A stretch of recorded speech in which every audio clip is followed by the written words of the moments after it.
नमस्कार। आज हम एक ज़मीनी मुद्दे पर बात कर रहे हैं। एक ऐसी मुश्किल जो कई लोगों के सामने आती है। सोचिए किसी का खेत है, पर उस तक जाने का रास्ता ही नहीं। चारों तरफ से दूसरों के खेतों ने घेर रखा है और पड़ोसी हैं कि रास्ता देने को तैयार नहीं। इसी को कहते हैं लैंड लॉक्ड प्रॉपर्टी। हमारे पास जो जानकारी है, जो स्रोत हैं, वो बताते हैं कि भारत में इसके कानूनी हल मौजूद हैं। तो आज इसी पर एक गहरी बातचीत करते हैं, समझते हैं कि कानून कैसे मदद कर सकता है। तो ये लैंड लॉक्ड जमीन मतलब फंसी हुई जमीन, ये तो समझ आता है, पर क्या कानून वाकई कोई उम्मीद देता है या बस पड़ोसी की मर्जी ही चलेगी? नहीं नहीं, ऐसा बिल्कुल नहीं है। कानून में रास्ते हैं। सबसे महत्वपूर्ण है आवश्यकता का अधिकार मार्ग, मतलब ईजमेंट ऑफ नेसेसिटी। इसका जिक्र भारतीय सुख भोग अधिनियम 1882 में है, खास तौर पर सेक्शन 13 और 15 में। सुख भोग, ये क्या होता है? मतलब ईजमेंट? हाँ, ईजमेंट या सुख भोग आसान भाषा में समझे तो किसी और की जमीन को बिना मालिकाना हक के इस्तेमाल करने का कानूनी अधिकार, जैसे रास्ता पाने के लिए, पर यह तभी मिलेगा जब उसके बिना काम चले ही ना, मतलब सख्त जरूरत हो। अच्छा, ये ईजमेंट ऑफ नेसेसिटी वाली बात तो ठीक है, पर सोचिए अगर कोई रास्ता है जो सालों से इस्तेमाल हो रहा है, भले ही कागज पर ना हो। अक्सर होता है ना, पीढ़ियों से एक पगडंडी चल रही होती है, उसका क्या? हाँ, उसके लिए भी प्रावधान है। उसे कहते हैं नुस्खे द्वारा अधिकार मार्ग, मतलब ईजमेंट बाय प्रिस्क्रिप्शन। शर्त यह है कि कम से कम 20 साल तक बिना रोक टोक, शांति से और अधिकार के तौर पर इस्तेमाल किया हो। 20 साल? जी। और कुछ राज्यों के अपने कानून भी हैं, जैसे राजस्थान में राजस्थान काश्तकारी अधिनियम का सेक्शन 251। वहां आप उपखंड अधिकारी मतलब एसडीओ, उनके पास अर्जी दे सकते हैं नए रास्ते के लिए।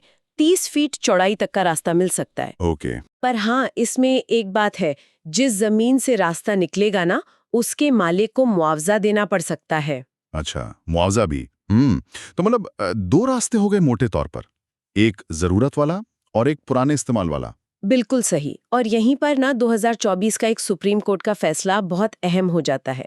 मनीषा महेंद्र गाला बनाम शालिनी भगवान अवत्रामणी केस।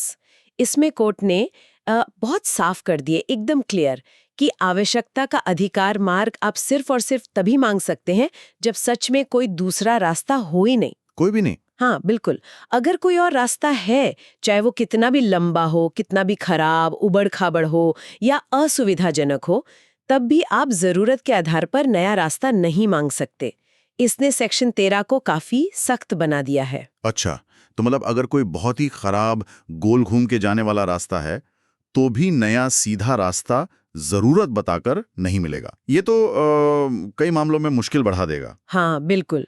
स्थिति थोड़ी पेचीदा हो गई है इसके बाद। खैर, अगर किसी को आगे बढ़ना ही है, तो क्या करें? मतलब जमीनी स्तर पर क्या कदम उठाने चाहिए? शुरू कहाँ से करें? देखिए, सबसे पहला काम है अपने कागजात देखना ध्यान से। टाइटल डीड, जमाबंदी या आरटीसी, नक्शा, क्या पता उनमें पहले से कोई रास्ता दर्ज हो। कई बार ऐसा होता है। ठीक है, कागज देख लिए, फिर दूसरा और बहुत जरूरी कदम, पड़ोसी से बात करें, शांति से समझाने की कोशिश करें। शायद बातचीत से ही हल निकल जाए। और अगर, जैसा कि अक्सर होता है, बातचीत फेल हो जाए, तब क्या सीधे कोर्ट? हाँ, अगर बातचीत से बात ना बने तो फिर एक अच्छे प्रॉपर्टी लॉयर से सलाह लेना समझदारी है। अगला कदम आमतौर पर सिविल कोर्ट में मुकदमा करना ही होता है। Civil court? हाँ, कुछ मामलों में तहसीलदार के पास जाकर मौके का मुआयना करवाने या कोई फौरी मतलब अस्थाई रास्ते का ऑर्डर लेने की कोशिश की जा सकती है, लेकिन पक्का और स्थायी समाधान तो ज्यादातर सिविल कोर्ट से ही मिलता है। कोर्ट कचहरी, इसमें तो समय और पैसा दोनों लगता होगा। कितना लंबा चल सकता है ये सब? हाँ, ये जरूरी सवाल है। कोर्ट में आपको सबूत चाहिए, पक्के सबूत, कागजात, फोटो, गवाह। हम्म, कोर्ट चाहे तो अंतरिम राहत दे सकता है, मतलब टेम्पररी ऑर्डर। उसमें शायद महीना भर लगे। ओके। लेकिन अंतिम फैसला, उसमें सालों लग सकते हैं। ये सच है। खर्चा भी है। वकील की फीस है, और जैसे राजस्थान वाले कानून में बताया, जमीन का मुआवजा भी देना पड़ सकता है। मतलब धैर्य रखना होगा। बिल्कुल, धैर्य, पैसा और सही कानूनी सलाह, ये तीनों बहुत जरूरी हैं। और हाँ, एक बात और, अगर कोर्ट ने रास्ता देने का हुक्म दे दिया और कोई नहीं मानता है, तो तो उस पर कोर्ट की अवमानना का केस चल सकता है।